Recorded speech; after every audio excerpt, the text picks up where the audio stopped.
Eagle 6 in the 10. Roger. Virpil 1 bombs away. One's going to climb high above 20 east to south. Eagle 6 radar contact. Eagle 6 is visual. Planet goes left.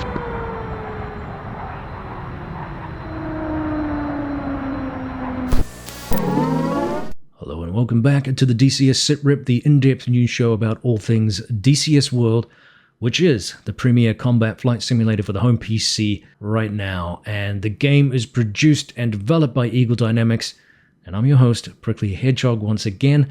This week we have a shorter newsletter from ED as we prep for a big patch coming July 3rd. Remember, this patch was slated for release last week on the 26th, but was held back due to some bugs and other issues that they felt were prohibitive to releasing the patch. This is also going to see the injection of the Afghanistan map and also the Chinook, both of which have been eagerly awaited by the community. A few pointing out, though, a notable absence from the normal way in which new modules like a helicopter is introduced. We haven't seen any showcase videos from WAGs on this module, so there could be a couple of reasons for that. I don't know what those answers are. Regardless, it's probably going to be a little bit redundant depending how that module releases next week, and we will know by the middle of next week. So let's tune instead here to ED's newsletter this week, the first portion of today's video, which revealed the work that they're doing on ground assets and the way in which they're controlled by AI programming. So they described that one of the most commonly requested improvements to DCS has been the behavior of ground artificial intelligence, or AI units. In this newsletter, they'd like to bring us up to speed on these ongoing efforts. So it's a cue here that they have been working on it, they are continuing to work on it, and will continue to work on it as time progresses. Let's be real, it's a little bit clunky sometimes in the game as it currently stands. So what they're working on right now is reworking the target detection of ground units. So currently it functions in the following way. The AI detects a target as soon as it enters the kill zone, and the target is immediately designated for attack as long as the target is within range. In this new version, they say the range and time after which the target is detected will depend on the crew's level of training, the unit's state, whether it's green, so in a relaxed state, or red, in a state of combat readiness, and the sights with which the unit is equipped, such as magnification and field of view. So they give us an example here and describe, let's say an aircraft approaches a BMP-2. That BMT is in a green state or a relaxed state, and the crew are visually searching the surroundings. An average crew, they described, will detect the aircraft at a distance of roughly 2 to 3.5 kilometers, while an excellent crew will detect the aircraft at 4 to 5 kilometers. As you can see, the values float because the AI has a probability of detection depending on the range. In another situation, the BMP-2 crew is in a red state or combat sort of ready stage, with the hatches closed and the observation only occurring through the commander and the gunner sights. Consequently, it will be much more challenging for the crew to see the enemy, the field of view is restricted, etc. And additionally, the target may not be in the sight's field of view, say if the aircraft approaches from a high altitude. Basically, the BMP-2 is blind. So let's consider another case where we decide to dive bomb a target, a convoy, say from 4,000 meters. Within the convoy are 10 units that include a tank, infantry fighting vehicles, and a SAM, as seen in this screenshot that they provided. 5 units, the SAM and 4 IFVs, managed to react to the attack, but only the SAM managed to conduct an attack. So the upcoming change should address this issue of non-air defense ground units being too capable of engaging aircraft. However, as mentioned earlier, this is just the first step, and they will continue to refine the ground AI, especially pertaining to line of sight, such as trees and obstacles, meteorological conditions, target parameters such as airspeed, maneuvering, and manual aiming compared to sensor-aided arming. They will also add more varied firing methods such as barrage fire versus directed fire, which is particularly relevant for manually aimed guns. So stay tuned as they update us on the progress of the ground AI. So pretty interesting concept there. One area not quite fleshed out, I guess, is in the description that they provide is the way in which this melds with our competency levels for crews, which we currently see in game set in broad categories like rookie to veteran to ace, that type of thing. So I had seen some comments online questioning whether this was merely a code tweak or if ED is embarking on more ambitious AI learning systems implementation. It's hard to know, and it's hard to say. The last paragraph describes a more mechanical restriction of the AI's ability to always see its target and responds usually with pretty lethal accuracy. So I suspect it could be a code tweak, but even so, any effort that improves the realism of ground AI will be hugely beneficial. One thing I think missing is kind of the morale panic thing where units would disperse and disengage or flee for their lives under overwhelming firepower or self-preservation if they're a particularly unprofessional or weak unit.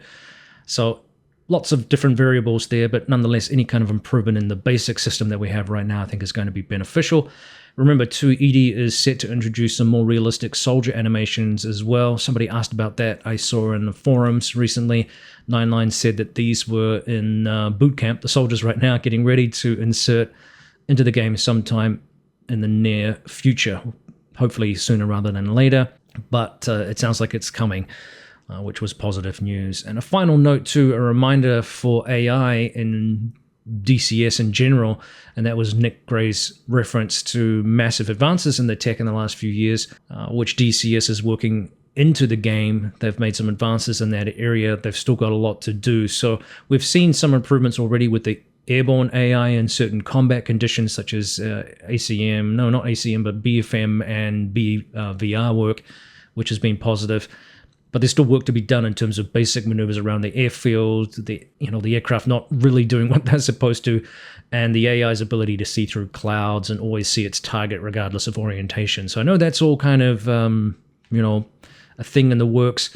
And I believe actually this is something that Heatblur worked on with Jester 2, restricting basically his ability to be kind of an eye of God regardless of his orientation within the cockpit or whether the old F-14, whatever orientation it was, limiting that ability to be accurate. Generally speaking, I found Jester to be sometimes a little bit behind the eight ball anyway. Sometimes he didn't always keep up with what was really happening. Sometimes that's user error too, but this is a good thing. Anything that improves this area is going to be beneficial for the game. So stay tuned for more information on that topic as it comes to hand. That's all I can say for now. Like I said, overall positive. If you're done with the generators, I can start the alignment. Copy that. Switching back to news from last week, ED reminds us, though, that the massive summer sale is ongoing. So don't miss out on deals which see up to 50% off some of the amazing modules in this game. And apologies to Spectre from last week, who he texted me or messaged me through Discord to say that I had failed to notice, and he was quite correct, that I had omitted on that sale front that I had said none of the Razban products were on sale last week. And that was actually incorrect because the South Atlantic map is 50% off right now in that sale. And the additional bonus coming with that map is going to be some new visual updates, which he described as jaw-dropping. And I mentioned that last week as well. So good time to pick up that map if you're looking to see some improvements there. It's still one of my favorite maps. I love flying through the South Atlantic. And it's been fun to watch that map improve over the last year and a bit. And they've done amazing work on it. And I'm looking forward to, as I said, more improvements to that because it's going to be exciting to see. Let's go kick some ass. Lastly, I should mention too that the Steam sale kicked off too. So if you're a Steam user, the summer sale is now available on Steam too for those of you who use that platform. So lastly here, the team plugged a new campaign from a low-level heaven for the Huey or UH-1H. It's called Worlds Apart Stormfront.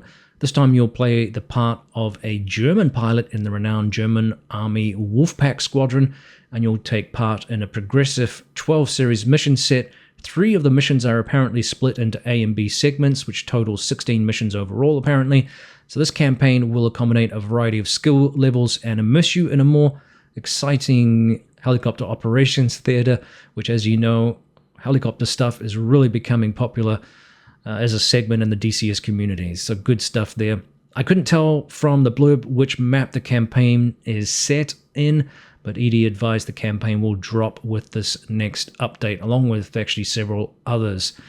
So, speaking of other campaigns, remember the Gamblers campaign, I think it is, from Baltic Dragon will be dropping, and I also watched a upcoming campaign blurb from Reflected Simulations, his latest video on a campaign that he's working on for the Phantom 2.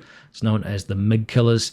Now, this is a wonderful training campaign, similar to what we saw with Zone 5 and also Speed and Angels that he did for the F-14A and B respectively there. So it piggybacks off the lessons he's learned from both of those campaigns.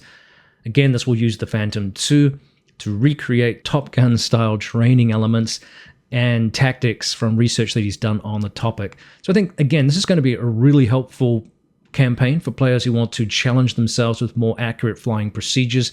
There's a lot of reward in that type of work, and it's something I've actually been experimenting a little with the Phantom recently, looking at sort of ILS landings and DME arcs, and all of that is pretty challenging instrument flying. It gives you a new appreciation for real-world flying, and it's something that DCS can do fairly well if you're willing to stick at it. It's not sexy, but it is very, very challenging and very rewarding when you start getting it right. So flight fundamentals, I think, in general, is an area of interest for a lot of players wanting to model some degree of professionalism and experience what that looks like. It's challenging to do, as I said, especially with no formal training or instructors to guide you through some of these basic procedures. A lot of professional pilots don't take it for granted, but a lot of our real pilots, this is second nature for them. For a lot of us, it's not. And you just don't know what you don't know when it comes to how to formally operate these aircraft. And this is a discussion I was having with Juice from the Air Warfare group recently. I know that there's a niche of players out there that enjoy the comms section of it, taxiing properly, getting to the right end of the runway and taking off without sort of flying all over the place. You see some of these joke, if you like, videos online in which players are taking off on the aprons and just generally making a hash of things. And there's a lot of us that kind of don't like that. We like to be a little bit more professional. Looks cool too. It looks great for videos. And it's actually a lot of fun, especially when you have a group of like-minded players all doing the same thing. It's really fun. And that's where this game truly shines, I think. So good luck to Reflected on that. I'm looking forward to maybe hitting him up with another interview here and talking about that campaign. I want to get both him and Baltic 2 on the Kola Peninsula campaign that they're working as well. We had talked about maybe doing an interview with both of those guys here in the future. So we'll see if we can arrange that. Ground Fort 5 is Hangar 6, information Charlie, ready for taxi. Fort 5, the wind is 090 at 10, runway 09, exit the ramp, left turn hotel, tower holding short. Okay, left hotel for 09, Fort 5. All right, well, switching to something a little bit different, and I want to talk a little bit about periphery equipment right now, which we've seen real explosion in part because of the popularity or growth in popularity of flight simulation. One of those things, of course, was Microsoft Flight Simulator 2020, which really got the community rolling, has been definitely beneficial for Eagle Dynamics and DCS World. Even though the two franchises share some similarities, they don't necessarily compete because of the niche in which Eagle Dynamics is currently operating in terms of flight combat. One of the things that's interesting to me has just been the profusion and explosion of periphery equipment. And I think that's almost directly related to the popularity of flight simulation. You have now a product that produces enough of a player base between the various franchises out there that attracts players and looking to embellish their flight experiences.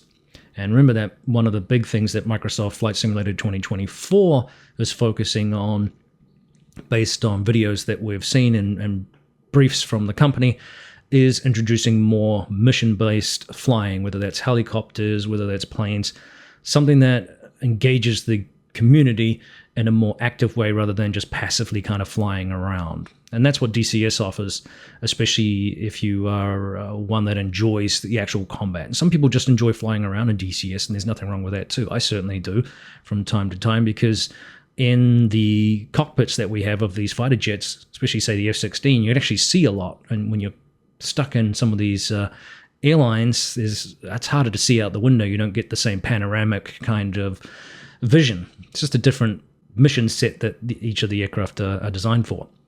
Now, as I mentioned last week, Moser Racing showcased, as part of this growth in periphery equipment, a force feedback base known as the Moser AB9 FFB base. And since then, there's been a couple of interesting developments. And this is, again, in relation to, we haven't seen force feedback to the same extent that we have in the past. Something to do with copyright and all that kind of stuff to do with that particular equipment. But now we're starting to see these units come out. So at that time last week, the base was just being revealed. Hey, this is what we're producing. Stay tuned for more information. Well, now the pre-order price is available, and it's retailing for $549 US, which is, broadly speaking, give or take some exceptions here and there, roughly double the cost of most of your standard joystick bases. From Wing, from Virpil, maybe Thrustmaster, give or take roughly. Still cheaper than some of the niche products running limited numbers or volumes of very high-end equipment. Say, for example, this Brunner product out of Germany. It's selling for 1,200 euro, for example. So very, very expensive unit, pretty niche-y type of product. Interesting, nonetheless, but that's a very expensive unit for one piece of kit in a marketplace, if you like, or in a product that you need lots of pieces of kit if you really want to embellish that whole HOTAS experience. So after I published last week's video, I became aware, some people pointed it out, and I actually happened to see through X that Winwing was showcasing its brand new Cyber Taurus force feedback base at the Flight Sim Expo in Vegas. Now, it's difficult to say exactly, but the unit looks a little bit bigger than what Moser's is, and at this time we don't have a pre-order price from the Winwing team. Now, I imagine that they'll want to remain competitive, so I'm wondering if they deliberately held off on revealing the price, waiting for Moser to go ahead and sort of lay down a benchmark for a, non-commercial type or non-niche type of readily available, publicly available piece of equipment like this. So again, I don't expect a wildly different price point unless the material under the hood, so to speak, from Winwing is much more complex or expensive than what Moser is offering. So I'd love to get my hands on actually both of these units and do a comparison experience, but I haven't reached out to either team just yet to try to facilitate that. Regardless, though, and getting back to my original point, the introduction of these new units is a real boom for Flight Sim fans. Although some people reminded me that, yeah, you can still pick up some of these older force feedback sticks on eBay from way back when in the early 2000s and stuff like that, and the 90s, which apparently remain pretty solid if these new enticing brand new beauties and their price tags are a little bit prohibitive. As I said, I mean, even at $550, it's not exactly cheap. Now, Thrustmaster introduced a new non-force feedback base this year to embellish its lineup, which includes the venerable Warthog base, which has been around for many, many years. That unit is known as the AVA base and retails for around $299, and there's nothing as yet from them on whether or not they will be introducing a force feedback system similar to what we've seen with these Winwing and Moser products. Now, Virpil announced, not to be outdone, a brand new flight stick known as the Flanker, which is an all-metal unit as part of their new Expert range of devices, which are designed for those demanding consumers, they say, who are looking for, obviously, the robustness, the precision, and the quality that they're renowned for, but with just a little bit more expectation of those kinds of features.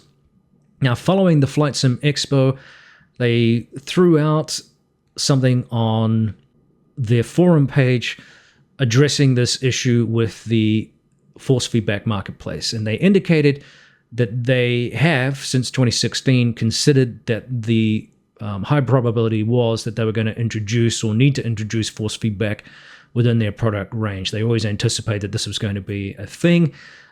They haven't done it yet. Now they advised to basically keep tuning in.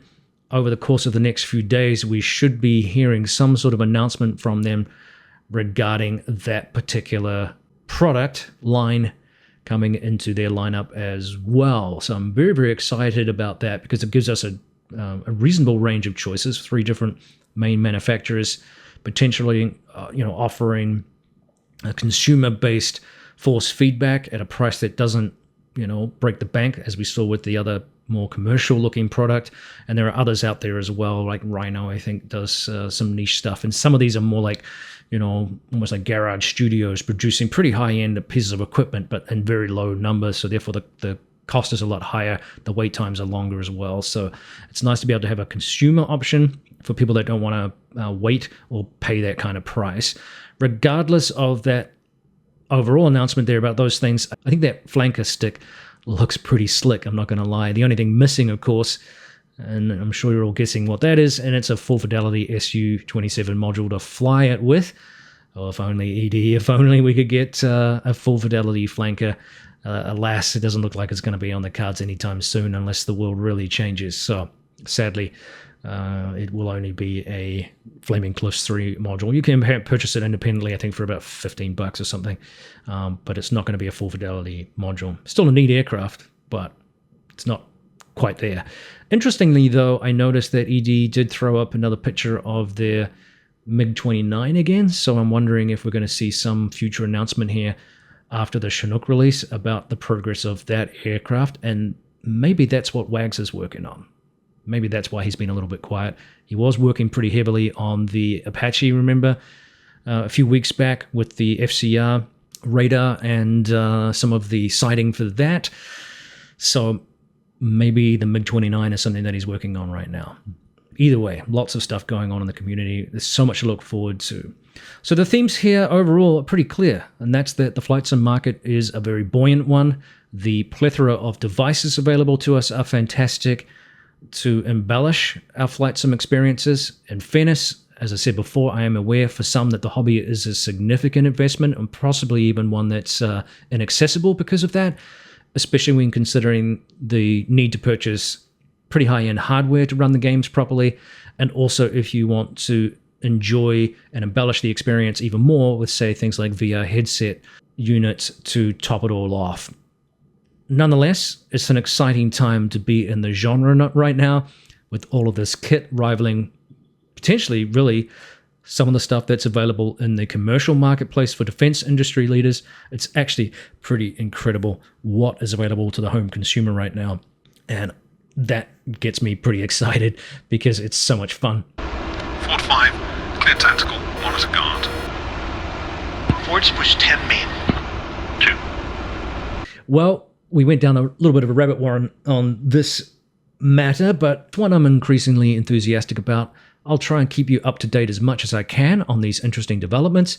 I am expecting a Pimax Crystal Light delivery today, hopefully, and we'll be giving you my impressions of that unit, especially over the standard, more expensive headset that I've become accustomed to. We'll see if it really does deliver as an entry-level headset in the Pimax range for flight sim enthusiasts on a little bit more of a budget. Lastly, just to round out this week's newsletter, there was mention in the community of a new mod, the T-38 Talon, which is being done by a studio called Veco Simulations.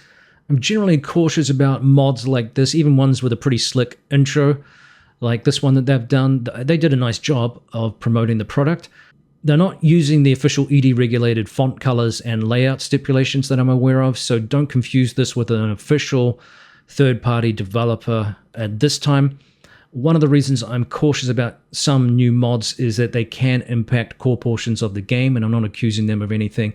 It's just the way DCS world works right now. Some of the campaigns can be affected for various reasons by mods in the game because of the way that they, basically it's not a wolf in sheep's clothing, but it's a modification of existing data, and it can cause some clashes in some of the regimes of the game.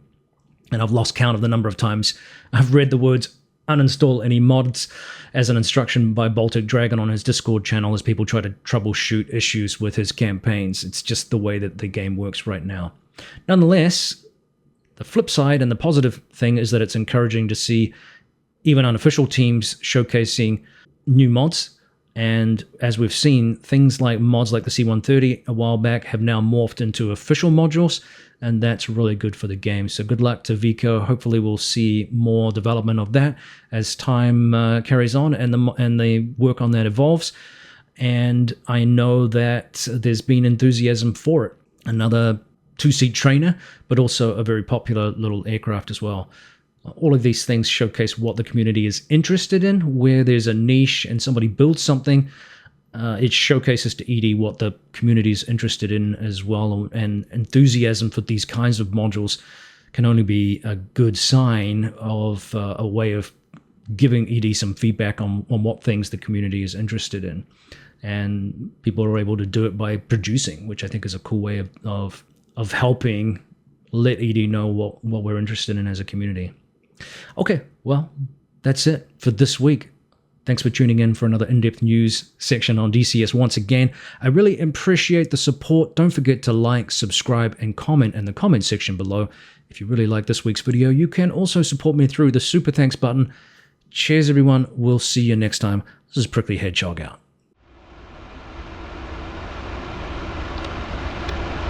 Fort 5, focus, tasking for you.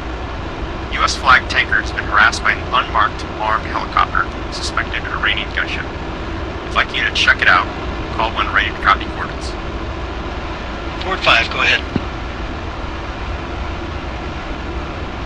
Okay, that ship is north 26 degrees, 9 minutes, 48 seconds. East 55 degrees, 42 minutes, 42 seconds.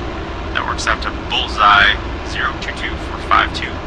And they're moving southwest at 20 knots and apparently popping red distress flares. Forward copies north 260948, east 554242. Bullseye 022452. Right 35, 47 miles, 21,000. Copy. Proceed direct to that location. Altitude your discretion. Forward 5, roger. We have a 4 o'clock.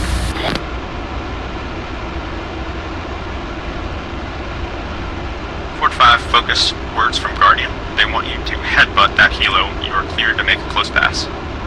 Forward 5 copies, close pass on the helo approved.